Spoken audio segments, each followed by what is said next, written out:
Hi, welcome to today's topic in the Georgia Green Landscape Stewards Program titled Stormwater Management. My name is Martin Wonderly. I'm the water agent for the University of Georgia Extension in the Northeast District.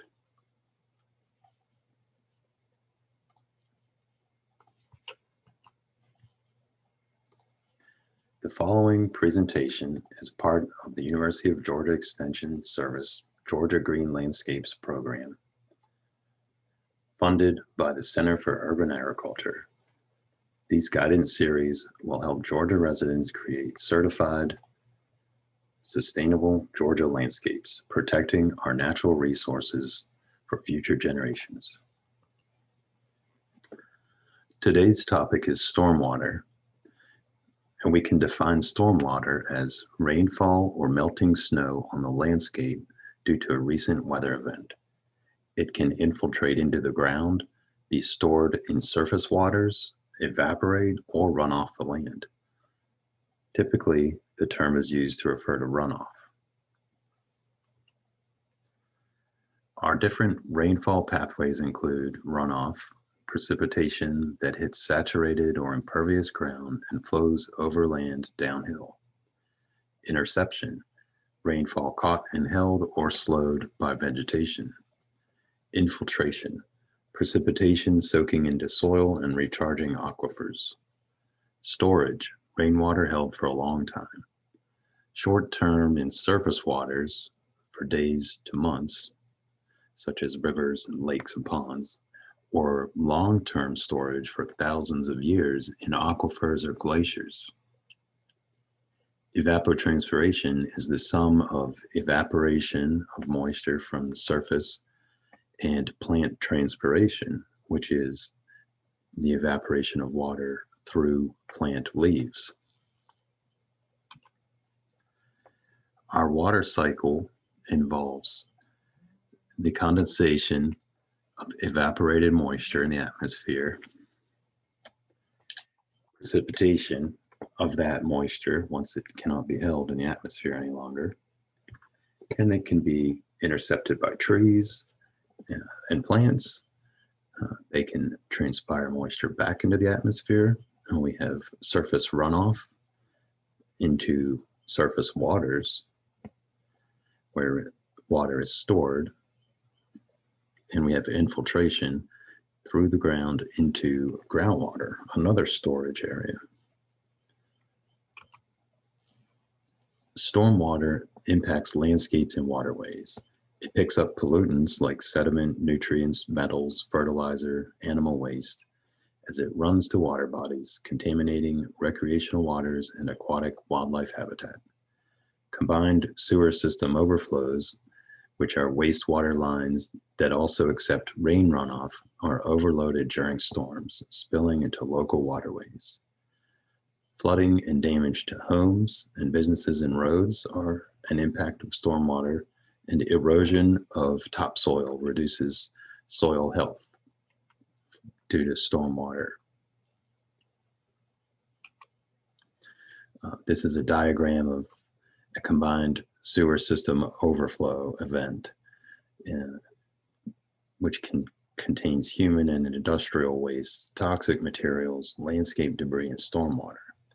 Some combined systems exist in larger cities still in Georgia. They were early designs to treat stormwater when working correctly. But as you can see, when you have heavy, large amounts of rainfall, the system has an emergency overflow pipe, which in this case ends up in a local river. Types of surface runoff include infiltration, excess, overland flow. When the rainfall rate exceeds infiltration rate of dry, compacted soils, it has nowhere to go but running off the land downhill. Saturation, excess, overland flow occurs when the soils are completely saturated with water and have no more room for water. So the water runs overland downhill. This picture shows a soil condition that would lead to infiltration, excess overland flow, and it's dried hard crusted soil on top of the surface. Saturated overland flow occurs after you have large amounts of rainfall and you've filled up the soil with water. It has nowhere to go. And this picture shows some ponding and pooling and water running off downhill. Movement of stormwater across natural landscapes depends on field slope, type and density of vegetation, soil structure, subsurface drainage patterns, and the frequency and force of storm events. Georgia Piedmont soils have a moderate infiltration rate, an average of 0.2 inches per hour for sandy clay loam, and they hold water better than sandy soils. Stormwater flow increases with high rainfall rates and the presence of more impervious surfaces on the landscape. As you can, in this image, there's a large forested area on one side of the landscape and many parking lots, buildings, and roads on the other side. So the forested area is going to have much better infiltration, and the paved area is going to have a lot more stormwater flow. Stormwater contributes to non-point source water pollution, which is contaminated runoff from landscapes that enters local surface waters across broad sections of their boundaries, including from city pavement and roofs, suburban neighborhoods, agricultural land, rural roads, and residences. Point source water pollution comes from an identifiable discharge location and can be regulated for pollutants, such as the outfall pipe at a wastewater treatment plant or manufacturing plant. Also, gray infrastructure or stormwater pipes can be pointed to as a point source pollution. They deliver untreated stormwater directly to local waterways via man-made infrastructure. And this diagram shows different sources for non-point and point pollution into a river. Suburban development, city streets, rural homes, and cropland and animal feedlot are all creating non-point sources of pollution, whereas a wastewater treatment plant outfall or a factory outfall pipe are considered point sources. Some cities and counties, based on their population density, can be regulated under an MS4 program, which stands for Municipal Separate Storm Sewer System. They are required to have stormwater permits and must develop a stormwater management program with the following components: public education and outreach, construction site erosion control, public participation and involvement, post-construction stormwater management, illicit discharge detection and elimination, and pollution prevention and good housekeeping. These municipal separate storm sewer systems are also known as gray infrastructure, drainage ditches and pipes that flow, catch stormwater from impervious surfaces in the city and deliver them to local waterways. There's various types of gray infrastructure engineering methods that can hold or infiltrate or deliver stormwater to avoid flooding, such as this unsightly picture of a stormwater detention pond, but they're required in most municipalities that have space for them.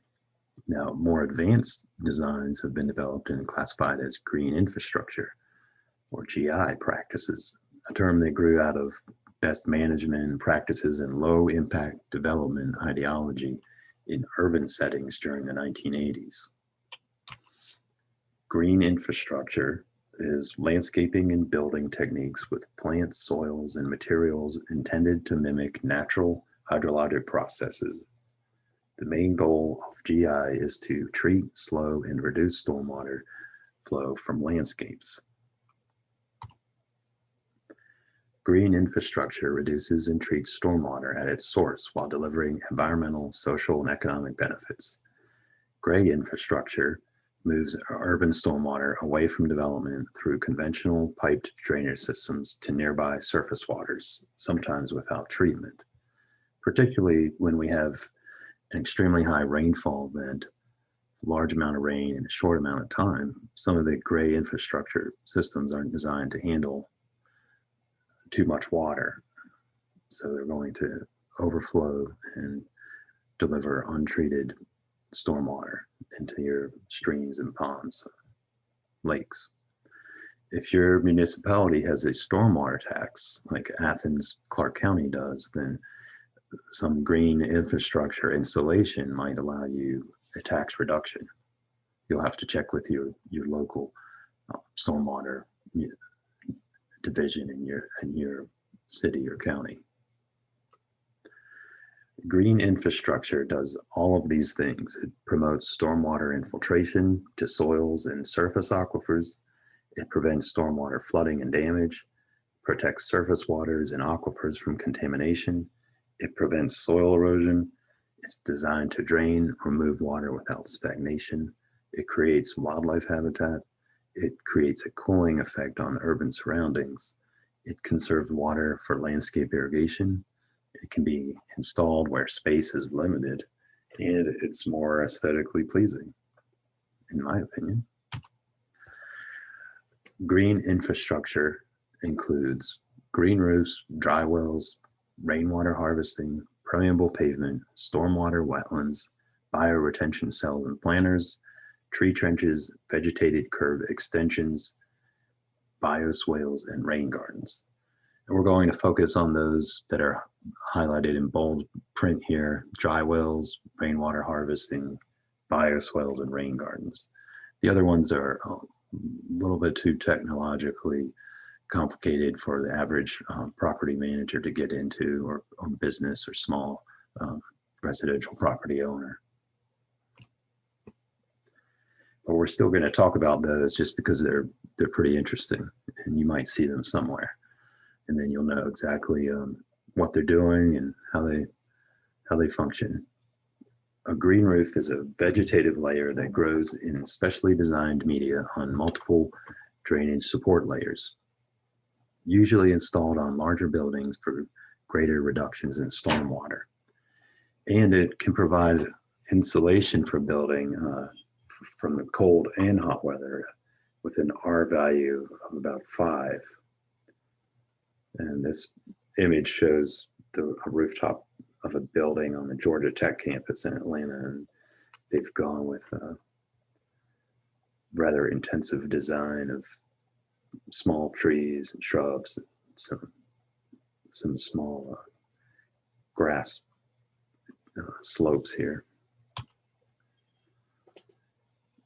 Green roofs can reduce urban heat island effect, which is from too much solar radiation bouncing off of rooftops or absorbing the heat from the sun. Green roofs can help with noise reduction. They provide pollinator habitat. They can be used for food production if you have a garden up there. Irrigation is not needed for certain plant species, but some landscape maintenance and roof inspection, and sometimes some irrigation is necessary. Here are a few examples of some pretty interesting residential green roofs. Dry wells. These are excavated depressions filled with uniform graded washed rock that temporarily store stormwater until it infiltrates the underlying soil. Dry wells can be connected directly to downspouts or by way of a graded yard drain.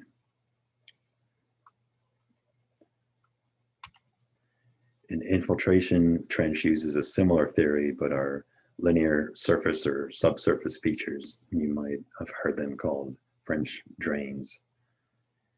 Runoff from parking areas can also be directed to dry wells. They can help prevent, you want to prevent soil compaction around a dry well location to maintain its infiltration capability. And you should inspect them for ponding at the surface, and the water should not remain for more than 72 hours after a rain event. Check the settlement chambers for debris to make sure they're not clogged up, and keep the downspouts clear off your rooftop if they're heading directly into a dry well. Rainwater harvesting. This is something that everybody can do on their property. These include rain barrels or cisterns for conserving water, retaining or treating stormwater, or reusing it for other purposes. This reduces the volume and rate of stormwater flow from impervious surfaces such as rooftops. And you can see here they have quite a few rain barrels in their collection to get them through a dry summer, I suppose. Cisterns are generally larger containers on or above ground. They are used for collecting rain from commercial or public facilities. They're used for on-site irrigation or domestic non-potable water supplies, and they can have automatic or passive drawdown to deliver the water to a vegetated infiltration area, so that you make sure you empty the cistern before the next rainstorm, so that you're just not overflowing the cistern and sending it somewhere else. You want to make sure you get it into the ground too. So some of these drawdown systems might be required for a stormwater tax credit.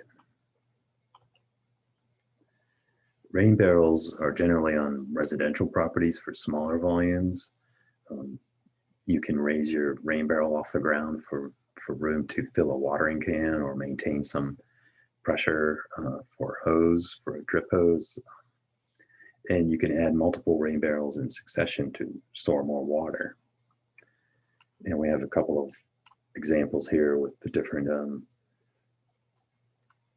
setups and connection devices into a downspout, and some pre-filters that should be installed on your downspout to catch large leaves and debris that end up in your gutters to prevent from filling and clogging your rain barrel and its rain barrel outlets or faucets that you're going to use to get your water out of the rain barrel. You don't want that to clog up with material.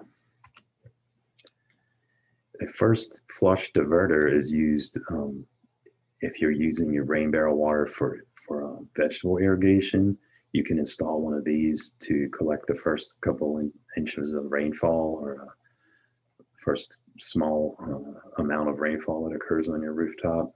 It's probably closer to about less than a quarter inch would probably fill up one of these flush diverters pretty quickly.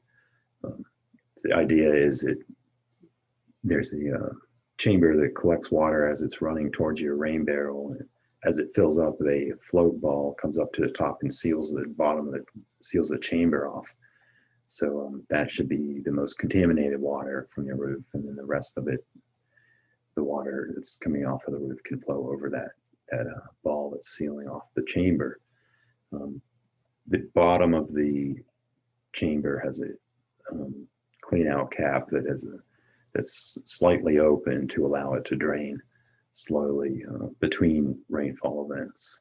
So it's going to have a drip on it anytime there's water in there.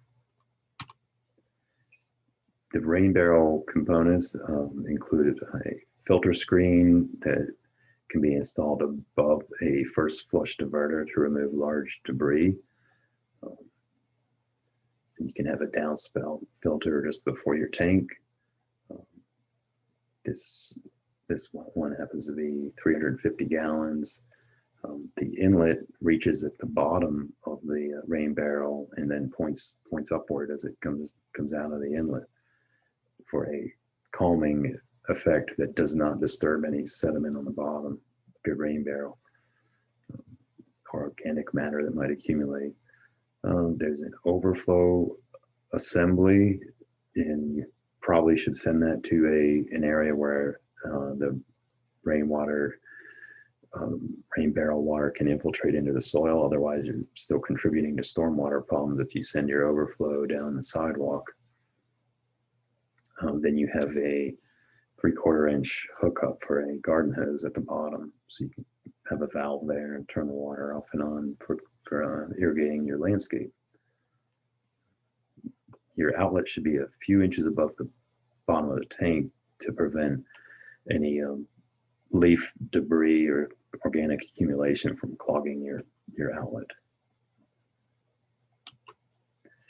Rain barrel irrigation water quality.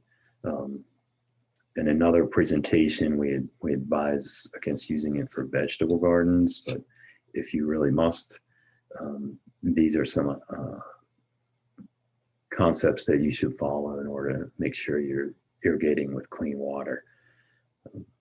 You can disinfect the rain barrel before irrigating a vegetable garden with just use some household unscented bleach with a 5 to 6% chlorine solution added at the rate of 1/8 of a teaspoon or 8 drops of bleach per gallon of water.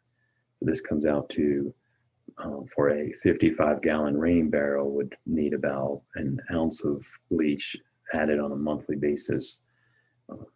During periods of frequent rainfall, bi-monthly treatment might be necessary, and you should wait about 24 hours after adding the bleach to allow the chlorine to dissipate and do its job in the rain barrel before using it.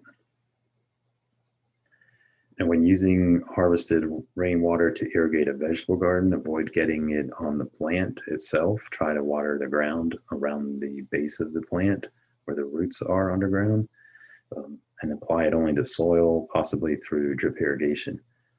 And water should be applied in the morning only.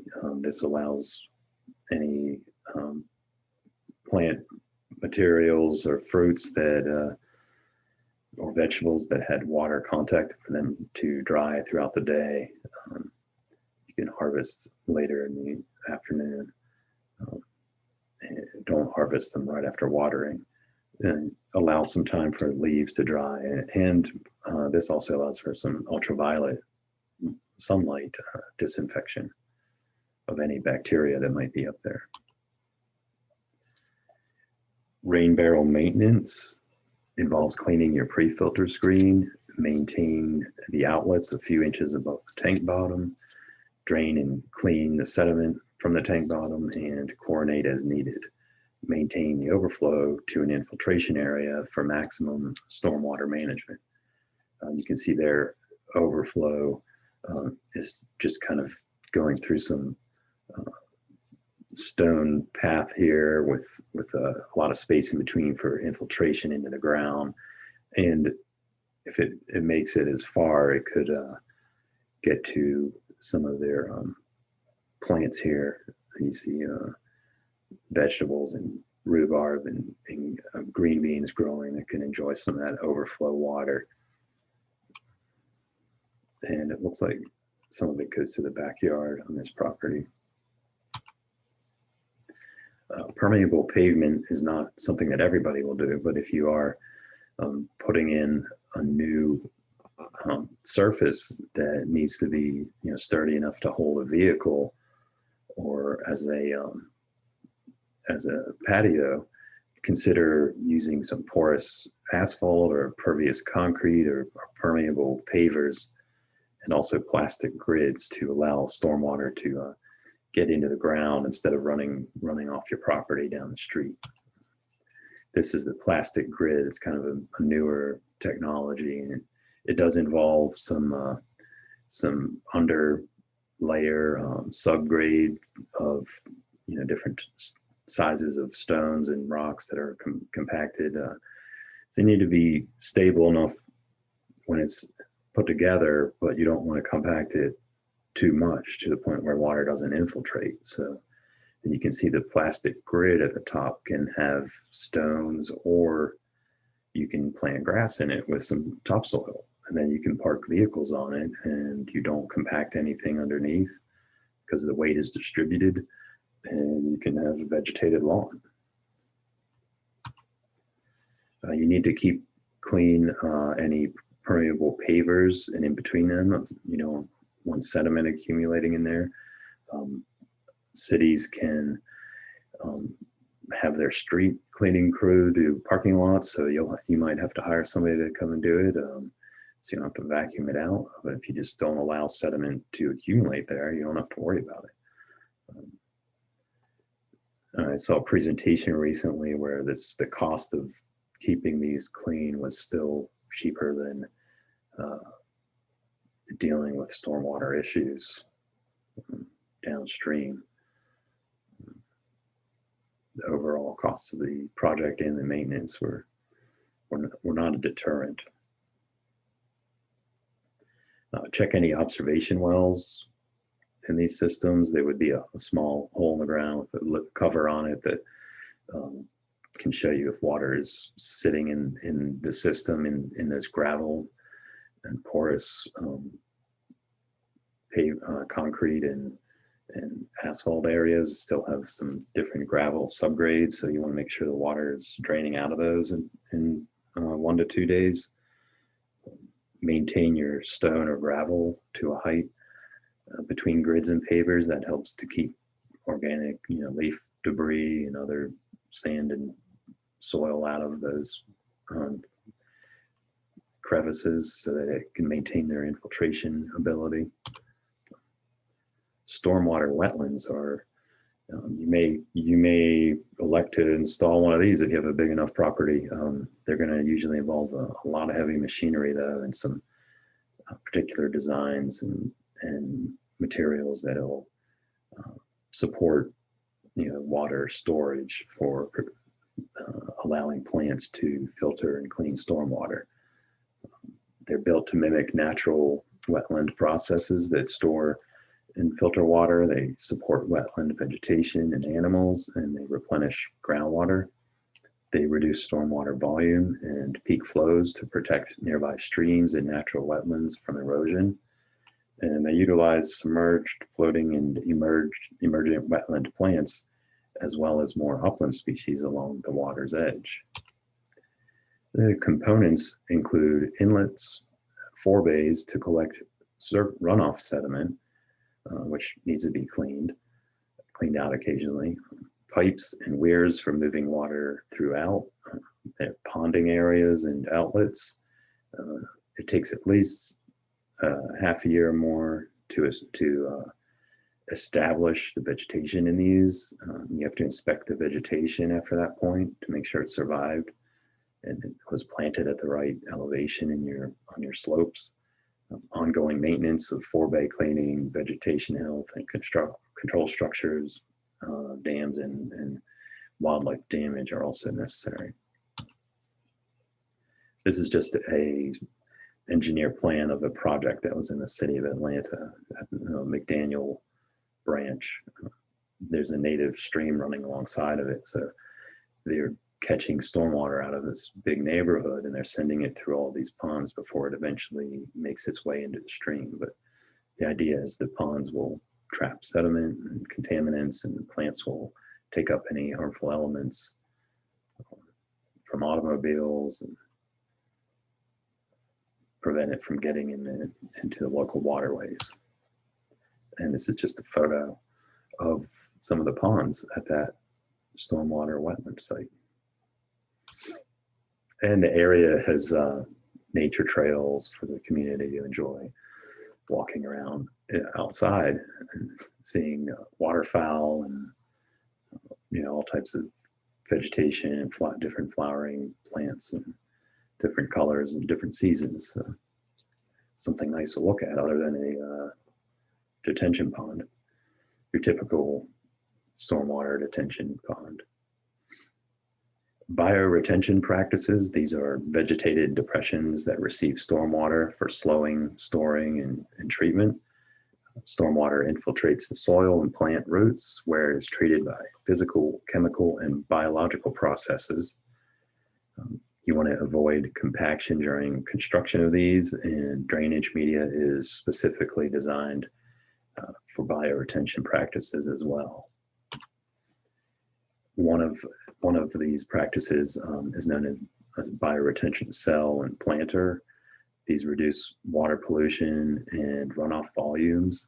Their engineered and constructed subgrade ensures that there's adequate percolation of runoff beneath. You can optionally, you can have an under drain control structure that might send some of the stormwater to another location for treatment. You can link these to a conveyance system that might be delivering stormwater elsewhere. And the water is treated by infiltrating the vertically down through the soil. This is a diagram of what the previous slide photograph would be at a cross section, where you can see the different medias underneath for infiltration. There's gravel and soil, and then you have this one has an optional overflow inlet and drain. Some geotextile fabrics to help keep things, keep some water in place in this bioretention pond or cell. There's an optional overflow spillway.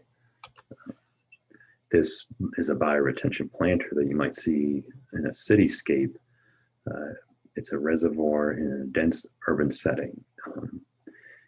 May infiltrate to native soil below or be lined with an underdrain to link to other infrastructure and overflow systems. So water comes in one end, there's plants in there, there's soils in there. So just another way to take stormwater off the street and get it into the ground.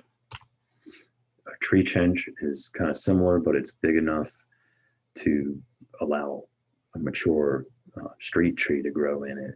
You can see it's all hidden underground too. You're not going to see anything here, but maybe some type of metal grate around the base of the trunk of the tree.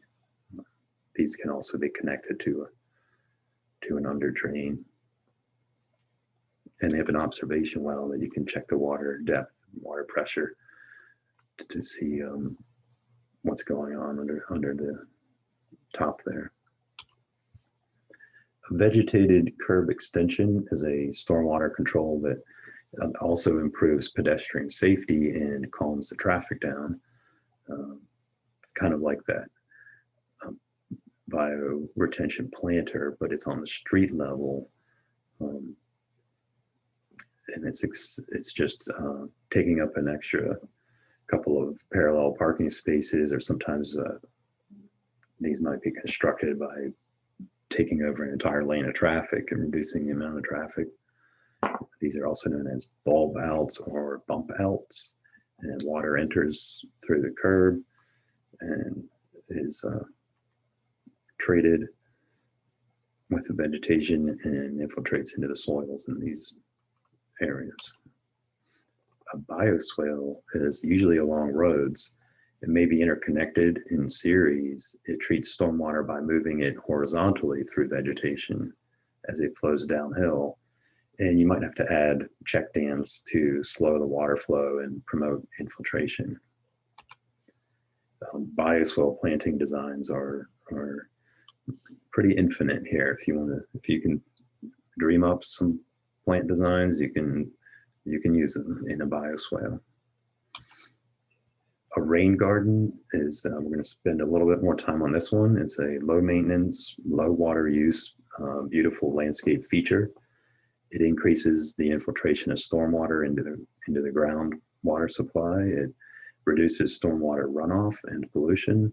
It reduces flooding risks and flood damage downhill or downstream. And it can provide a different kind of habitat in the landscape. You can see that theirs is connected to a gutter downspout, which really should be leading more than 10 feet away from the house, because you don't want this near your foundation. There's a level unlined bottom. You want it to be able to infiltrate into your local soils underneath. You don't need to hold water in there. The rain garden mix, and we'll get into this in the next few slides, a certain percent composition of different soil types. You want to select native plants that are drought resistant but also water tolerant. And your ponding depth is usually 6 to 12 inches, and your overflow, which is usually covered with some type of stone to protect prevent erosion, your overflow needs to be lower in elevation than your inflow. These are similar to bioretention cells, except the soil may or may not be amended. There's usually no underdrain or control structure. Subgrade soil properties are less restrictive than bioretention. The rain garden soil mix is 50% sand, 25% topsoil, and 25% compost. You definitely should not have more than 10% clay. And the soil mix should be about 1 to 2 feet deep, depending on what you're starting with. If you're in a clay soil area, you might need to dig out 2 feet deep before putting in your rain garden soil mix. Native soils below the rain garden should have an infiltration of ½ inch per hour or more. So if you have silty clay soils, you might not be able to make that infiltration rate, or you'll have to do some quite a bit more digging. You can also kind of get around that by sizing your rain garden a little bit bigger than the typical storm might produce off your rooftop, providing a larger area for the water to spread out. It might take longer to get into the soil. Just remember to call 811 to find your utility lines. They'll come out. It's a free service. They'll tell you where your electric and cable and gas lines are before you do any digging on your property. Just as an idea, a 100 square foot rain garden can often receive water from an area 5 to 10 times larger than its size. So if your typical house is a 2,000 square foot footprint, you might only need a couple 100 square foot rain gardens.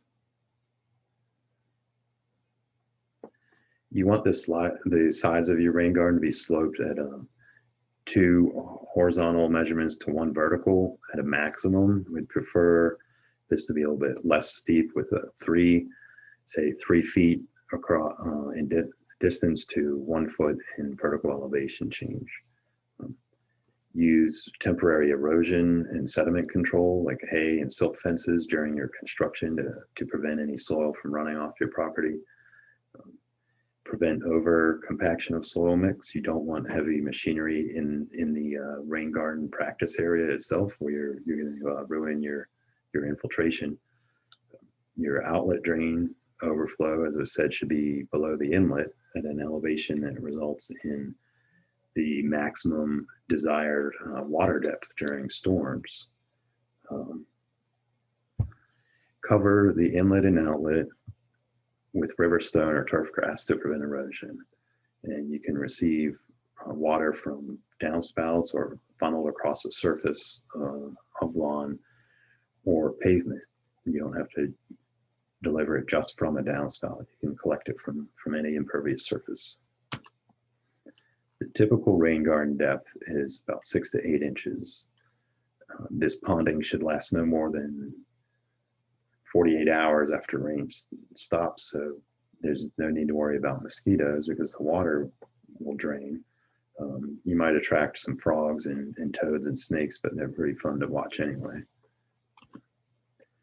Plant in zones of dry, medium, and wet tolerant from the top of the slope to the basin. And plants should be wetland and drought tolerant. There's a good list of plants and construction advice in the UGA extension publication titled Rain Gardens in Home Landscapes. You can copy this link from the PDF on our Georgia Green Landscapes website. This is an example of a really nicely done rain garden. It has rocks in the bottom to look like a dry creek bed. Our certification checklist items are on this slide. I won't go over each of these because we have had a long enough presentation as it is. So please visit the Georgia Green Landscape Stewards Program, and the website link will come up on the next slide so that you can download your certification checklist and see if you already have some of these practices on your property, and you can get points for that, or you can decide to do some of these actions now and add more points to your certification, and before you send it off to become a green landscape steward in Georgia. And as far as stormwater goes, remember, we're trying to slow it down, spread it out on the ground, and sink it into the ground where your plants can use it and prevent it from getting into local waterways. Now, if you have questions about any particular plants or soil types or plant installation, please contact your local county agriculture extension agent with the University of Georgia. They're going to have the best advice for your part of the state, and they'll have good information on maybe sources of materials or plants. And if you have questions about this program or the certification for Georgia Green Landscapes, you can email us at georgiagreen@uga.edu, and here's a link to our website. Thanks again for watching this presentation. I hope you learned a lot about stormwater management on the landscape, and look forward to seeing what you can do as far as making your property a sustainable Georgia green landscape.